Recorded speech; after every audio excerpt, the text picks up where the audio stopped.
Hello friends, welcome back. If you're new, welcome in. I'm so happy that you're here. I'm Kristen. I want to share something new with you today. I am a plant and flower essence healing practitioner, and I've been creating an apothecary over the last year or so. I've been collecting plant and flower essences. I've also been creating an oracle deck on said plant and flower essences. And I want to share my reading with that oracle deck with you today. The plants and the flowers, all of nature is just begging to help us all the time. They want to share their wisdom and support, and especially the plants are such givers. Let's get to it. This is the first of its kind here. Please give me a thumbs up if you're enjoying, or you simply just want to support me and just say thank you. It would mean the world to me. And of course, subscribe if you want to be a member of the community. It would be an honor. Let's start with, what is your master plant of the day? Who's your master healer? Who's guiding you in the major lessons of today? Let's see. Okay, it's this one. Marosa. So Marosa is a master plant in the Amazon jungle. And I collected this essence when I visited Peru about 2 years ago. And this plant is all about emotion. It's very emotional. It's very heart-based. It's a heart opener. And it specializes in helping us with our self-confidence. So it's also giving you support and that push towards self-confidence that you need when you're beginning to open your heart to your own feelings, when you're beginning to feel your feels. So whether that's beginning to feel passionate about a new way of life in some way, realizing that your hobby that you love is what you want to make your career, or opening your heart to a new community, to wanting a different kind of friendship in your life. Like you've had a certain group or certain friends and you want to be in more alignment with your inner circle. And maybe there's been a moment or a time period where you've been letting go or dropping off, or letting people drop off, or even cutting people off, saying no in your life. And there can be a certain amount of grief, upsetness, wondering if you'll be in isolation. It's either I can be alone or I can be with these people, and neither one of those really applies. And you've had this bravery and courage to let things go, and you're moving through your feelings. And when you begin to open up and accept how you feel and how you want to feel, you're able to bring in that which you seek a little bit more easy. And it can feel very delicate and tender when you're allowing new people in. Perhaps this is romantic and you want to open your heart to love and to partnership, and perhaps you've been testing those waters out and it's felt a little bit good, a little bit challenging. Sometimes we don't know how much we've grown or learned until we get into a situation, and then we discover that our patterns have shifted, our thought patterns are shifted, our behavioral patterns have shifted, and we no longer are willing to put up or compromise with certain things that we were in the past. So Marosa is here to bring gentle guidance, to give you the self-confidence, the awareness of the self-confidence that is brewing up within you. You've already got it. It's just a matter of tapping into it even more, and to not be upset with yourself if on a daily basis you're not 100% confident all the time, because no one is. I don't care how they look on Instagram or social media.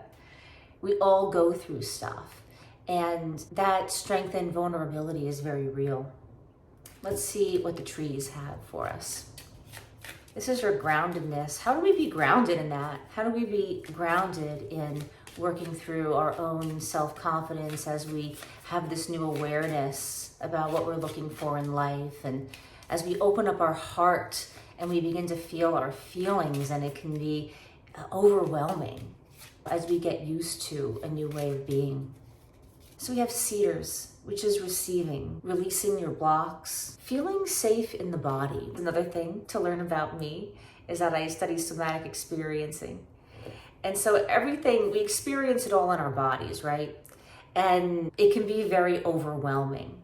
So something that I always tell myself is that the energetics of excitement and anxiety can feel exactly the same. So it can be very confusing because we can have that sort of like those butterfly feelings or those anxious feelings in the gut, in the heart, could be rapid heartbeat. Often we're pushing, we're releasing, we're trying to break through, we're trying to finally feel comfortable in the person that we always known that we could be. And we're standing right in front of ourselves, like a mirror, looking at the next place in our life, the next phase of our life. And we know that all the parts of ourselves are of value. So it's not like we're completely leaving ourselves behind. I'm saying goodbye to that whole person and I'm moving into this whole person. No, it's the coming into union. And so can you be compassionate and forgiving to that part of yourself that feels the anxiety and the stress around moving into the next place of your life? Can you just feel just a tiny little bit, like a pinky toe amount? That could be excitement. That there's a little bit of joy or this buttery, happy, kind of excited, maybe it's a little bit flirtatious even feeling. And it's, maybe flirting with another person, but it's also flirting with yourself. Can you flirt with yourself a little bit through any stress or anxiety that you're feeling and just touching into that? This is a transformation. You're releasing energy, you're releasing people, places, things so that you can create room, because what you want can't come in unless you let go of something. It's like a computer. If there's too much on, the computer can't take anymore. Can you reset? What do you need to let go of? And maybe just baby step it. You don't have to let go of it all today. But what are those things that you want to begin to release? And part of it is asking the question, what do I want to bring in? And how much room you need to be able to physically and mentally and spiritually to be able to hold that for yourself. Let's look at some plants and flowers. Some supporting help. So we have the ghost pipe. It's the bridge. It's like the veil between the mystery and our physical lives here on earth. So it's this place of the dream and what you're manifesting. And knowing that as a being who has a magical element, who is soulful, who can create, who has the power to create magic in their lives, that you can whirl up into spirit, but you can come back down to earth. Because it's about what you're manifesting here on earth. And I think often in the spiritual community, there's so much about going up into spirit and working with ancestors and angels and all. And it's wonderful. We should be doing those things and we should be connecting. But can we bring it down here to planet Earth, where you want all your goals and dreams to manifest? So we can have this place of this temptation to disassociate, especially if we're feeling overwhelmed in our emotions. It can feel like a depression, like anxiety, like you're slowing down a little bit too much. Like you're spiraling down into the ocean and you're going down into the depths of the ocean. It's like you're getting swallowed up a little bit too much by your emotion and you can't really feel. So Ghost Pipe is here to help create a bridge, a safe passage to be able to be in imagination and flow in your dream, and to be able to connect to the ground, to be able to have your feet firmly on the ground, to be able to take the action steps. Because if we're not taking the action steps here on earth, here in our lives, then you can't just start imagining and then not doing anything, and then why isn't this happening? I'm doing all the affirmations, I'm doing all the intentions, I'm lighting all these candles, and I think those things are great and don't stop doing those things. But it's the pairing of what the action steps are. So maybe write them down. Maybe talk with someone about it. Just grab a friend, or there's something coming up about, there might be a professional or some sort of resource that you can bring in that can help you take these practical action steps towards what you want. We don't know everything, and we're not supposed to. You have special gifts and talents, and you are bringing something very specific. And there's nothing wrong with bringing in a team or some help or support or resource to help us, to bring us support in achieving those goals, in presenting who we are to the world and helping us bring our talent forward, our skills forward. I want to bring in a rose. So the yellow rose and self-worth. So it's building inner confidence, self-confidence. How do we be in our emotions and our feels? How do we be in other people's emotions and feels and still have this place of feeling secure and grounded and not allowing ourselves to be projected onto other people? How do we receive what we need and not receiving what we don't need? How are we able to accept help, to bring in the resource, but to know, I don't need that? Or, you know what, I tried this on for size.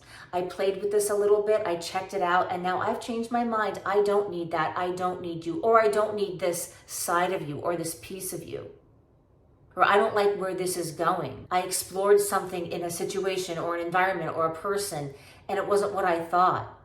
You have the right to recede back. So when you're in your self-worth, you're okay with your own no. When you're in your own self-worth, you are okay with other people's no. I am gonna grab one tarot because that's fun.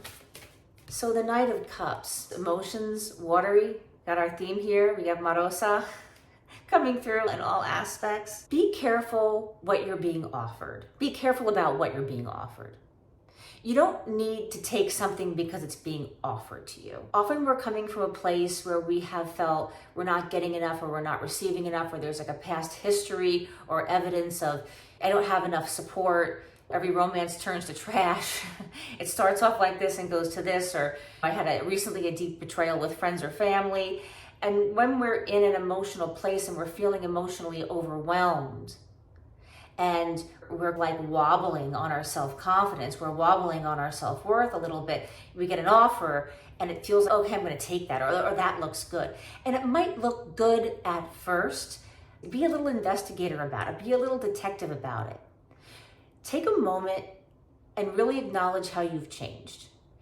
Write it down, do some journaling about it. How have I changed lately? What are the new patterns that I see in myself? How am I doing things different on a daily basis? Contemplate it. Sit down in a meditation about it. Go for a walk in the park and think about it. Take it into your dream time. And maybe it all feels overwhelming, but you just want to acknowledge within yourself, I've changed. I'm not exactly sure how. I'm figuring it out. I know there are these patterns that are different. I'm thinking differently. I'm in discovery of it. And you're just acknowledging that you've changed. Take a pause, take a moment. Give yourself the time and the space. There's a beauty in the slowness. And it doesn't mean the offer is bad. I'm just asking you to take a moment or a pause.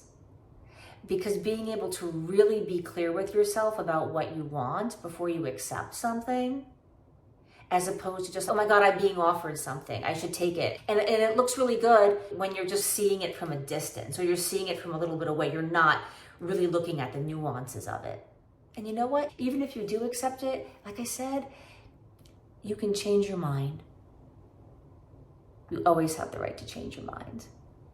That's it. These are what the plants and the flowers and nature has for you today. Thank you for playing along with me. I love you. Please give me a thumbs up. It would mean the world to me. Please let me know in the comments below what resonated with you and what plants you love and which trees speak to you. I would love to hear all about that. I will see you next time. Bye.